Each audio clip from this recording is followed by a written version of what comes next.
2017 সালে Neymar junior যখন Barcelona ছেড়ে পিএসজিতে পাড়ি জমিয়েছিলেন, ওই একই বছর কিলিয়ান এমবাপ্পেকে কিনেছিল পিএসজি। তবে সেই সময় কিলিয়ান এমবাপ্পের পিএসজিতে যাওয়ার পূর্বে রিয়াল মাদ্রিদে আসার একটা গুঞ্জন ছিল, একটা রিউমার তৈরি হয়েছিল। তবে তখন জানা গিয়েছিল যে যেহেতু ভিভিসি মানে রিয়াল মাদ্রিদের ক্রিস্টিয়ানো রোনালদো, করিম বেনজেমা এবং গ্যারেথ বেল, তাদের যে আক্রমণাত্মক মানে আক্রমণ ঝুড়িটা ছিল সেটা আসলে ভাঙার কোনো সম্ভাবনা ছিল না। তো এই কারণে আসলে কিলিয়ান এমবাপ্পে যদি তখন আসতেন তাহলে স্বাভাবিকভাবে তিনি সুযোগটা কম পেতেন বা সময়টা কম পেতেন।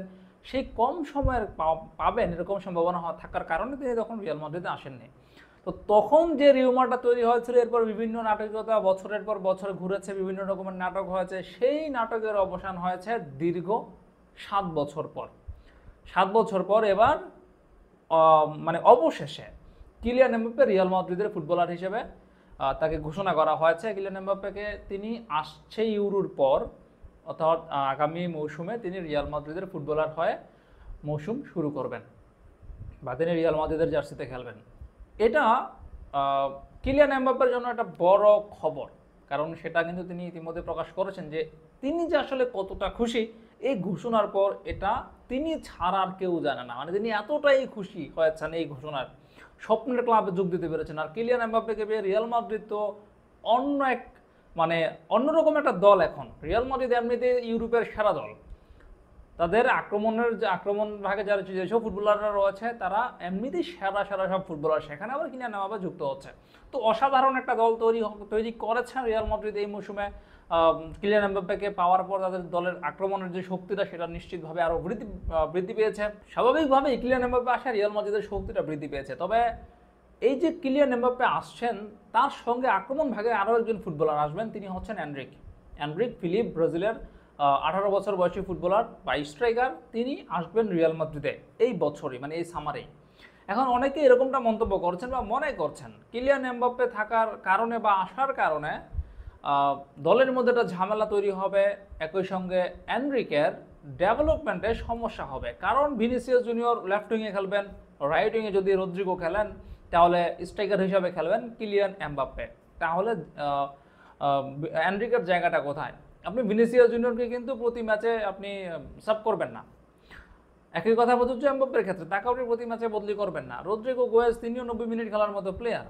তো রদ্রিগো গোয়েস তো রাইট উইংয়ে খেলেন, আর ভিনিসিয়াস জুনিয়র তো লেফট উইংয়ে খেলেন। আপনি কিলিয়ান এমবাপ্পেকে হয়তো বা লেফট উইংয়ে খেলাতে পারেন, কিন্তু এনরিক ফিলিপস তাকে তো আপনাকে স্ট্রাইকার পজিশনে খেলাতেই হবে। তো তার খেলার যে জায়গাটা সেটা আসলে খুবই সংকীর্ণ, এরকমটা অনেকে মনে করছেন, যার কারণে তাদের মন্তব্যটা হচ্ছে তার ডেভেলপমেন্টের সমস্যা হবে।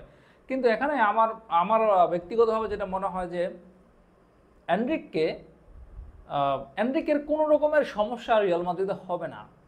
হয়তো বা এরকমটা হতে পারে যে আগে যেখানে তিনি মানে যদি কিলিয়ান এমবাপ্পে না আসতেন, তাহলে হয়তো তিনি যেখানে 100 মিনিট খেলার সুযোগ পেতেন, সেখানে হয়তো বা 60 বা 70 মিনিট খেলার সুযোগ পাবেন। কিন্তু তার গেম টাইম যে একেবারে তিনি পাবেন না, তার ডেভেলপমেন্টে যে খুব বেশি সমস্যা হবে এমনটা কিন্তু হবে না।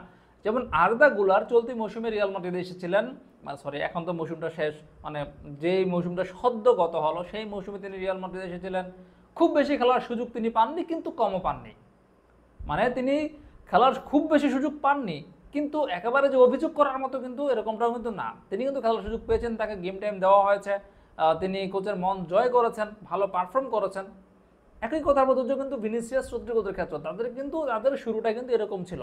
তো ধীরে ধীরে তারা নিজেদের এখন দলের মধ্যে সেরা ফুটবলার হিসেবে প্রতিষ্ঠিত করেছে, নিয়মিত একান্ত সেরা ফুটবলার হিসেবে প্রতিষ্ঠিত করেছে। এই সেম কাজটাও করতে হবে এনরিককে। এখন আরেকটা বিষয় আসেন যে এনরিকের বয়স হচ্ছে এখন 18 বছর। আপনি যদি আগামী 5 বছর 6 বছরের কথা চিন্তা করেন, তাহলে 6 বছর পরে যদি আপনি 6 বছরের কথা ধরেন, তাহলে আপনি 6 বছর পরে এনরিকের যে বয়স সেটা হচ্ছে 24 বছর হবে। তখন আপনি একজন পরিপূর্ণ ফুটবলার বলতে পারেন এনরিককে। 24 বছরে যদি তিনি রিয়াল মাদ্রিদে থাকেন আগামী 6টা বছর, তাহলে তিনি তখন একটা পরিপূর্ণ ফুটবলার হিসেবে নিজেকে মানে পরিবর্তন করতে পারবেন, নিজেকে প্রতিষ্ঠিত করতে পারবেন, গড়ে তুলতে পারবেন। আর ঠিক তখন যদি আপনি কিলিয়ান এমবাপ্পের বয়সটার কথা চিন্তা করেন, সেটা কিন্তু 31 বছর। এবং রিয়াল মাদ্রিদে যারা খেলে তাদের ক্ষেত্রে কিন্তু ওই 31 বছর বয়সটা কিন্তু অনেক। আপনি যখন 31 বছর হয়ে যাবে, তখন যে আপনাকে নিয়ে আসলে ওরকম আপনাকেই শুধু সুযোগ দিবে, 24 বছরের যে প্লেয়ারটা বসে আছে তাকে সুযোগ দিবে না, এমনটা কিন্তু নয়। এমনটা কিন্তু রিয়াল মাদ্রিদ করে না, তাদের পলিসিটা আসলে অন্যরকম। তা আমার মনে হয় না এখানে এনরিকের কোনো ধরনের কোনো সমস্যা হবে কিলিয়ান এমবাপ্পে আসার ক্ষেত্রে। এক্ষেত্রে যদি কারো সমস্যা হয় সে হচ্ছে ব্রাহিম দিয়াজ এবং জোসেলো।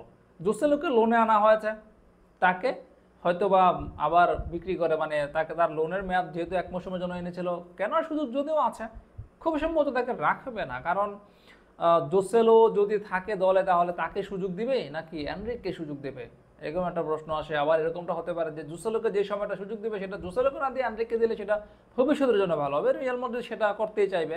অন্যদিকে রদ্রিগো হচ্ছে রিয়াল মাদ্রিদের রাইট উইংয়ের প্রথম পছন্দের ফুটবলার, সেক্ষেত্রে ব্রাহিম দিয়াজ তিনি এখন আগে যদিও সুযোগ কিছুটা পেতেন, এখন সেটা আরেকটু কমে যাবে, তবু সেটাই স্বাভাবিক।